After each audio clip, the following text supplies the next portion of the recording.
కాబట్టి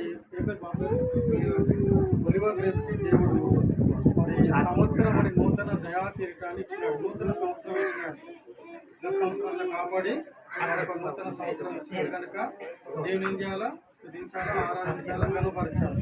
తర్వాత మాట లూకాసు వార్త 2వ అధ్యాయంలో ఒక మాట చదువుకుందాం.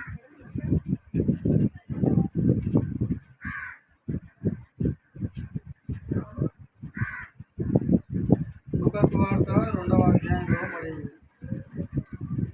52వ వచనము, యేసు జ్ఞానమందును వయసునందును దేవుని దయందును మనుషుల దయందును వర్ధిల్లుచుండెను.